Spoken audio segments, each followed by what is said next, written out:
उत्तर प्रदेश सरकार लगातार इस बात के दावे कर रही है कि उत्तर प्रदेश में लॉ एंड ऑर्डर बहुत अच्छा है। योगी आदित्यनाथ सरकार में कानून व्यवस्था जो है वो पूरी तरीके से काबू में है।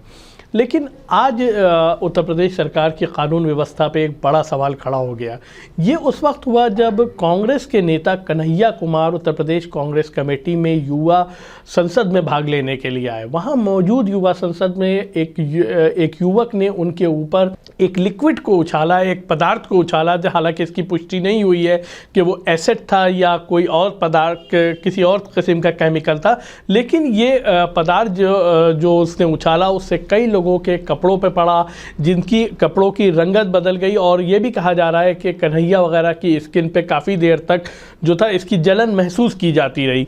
तो एक बड़ा सवाल ये उठता है कि उत्तर प्रदेश जहाँ पर इस वक्त चुनावी माहौल है, अगर यहाँ पर कोई नेता प्रचार करने आता है और उसके ऊपर इस तरीके के हिंसक कार्रवाई होती है तो हम उत्तर प्रदेश में कौन सुरक्षित है और कितना सुरक्षित है।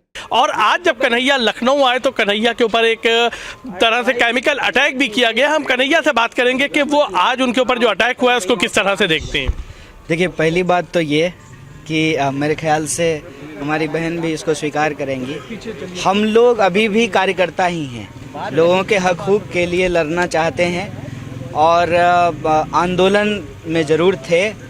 और हम अपनी जिम्मेवारी इस रूप में समझते हैं कि आज भी आंदोलन के कई साथी जेलों में बंद हैं।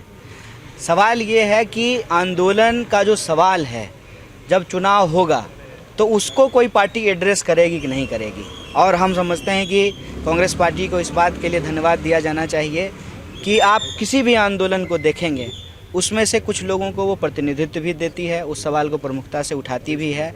अगर मैं आज आपके सामने इस बात को कहूँ कि जिन शब्दों को बोलने से लोगों को परहेज है, राहुल गांधी को उन शब्दों का इस्तेमाल करने में कोई गुरेज नहीं है, ये एक हकीकत है। तो ऐसे में जो आंदोलन के साथी हैं, आप जानते हैं उनके पास पैसा नहीं होता है, वो उनके पास बाहुबल नहीं होता है, वो लोगों के विश्वास को लेकर के उनके बीच में जाती हैं। तो इस तरह की आवाज़ को, उस विश्वास को ज़िंदा रखना जमहूरियत में ज़रूरी है। और इसी अपील के लिए जो है मैं सदब बहन के लिए यहाँ आया हूँ।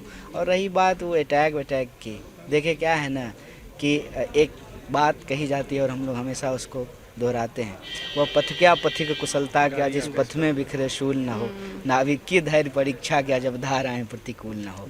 इनका क्या है, अटैक करें, लेकिन मेरे ख्याल से ये सवाल मुझसे नहीं पूछा जाना चाहिए, ये सवाल सरकार से पूछा जाना चाहिए। बड़े बड़े दावे किए जाते हैं लॉ एंड ऑर्डर के, फिर इस तरह का कोई अटेम्प्ट किया जाता है। मैं पूरी तरह से स्वस्थ हूँ। कहते हैं कि बिगाड़ने की जो इच्छा होती है ना, उससे बड़ा बचाने की दुआ होती है। जिंदाबाद है सब।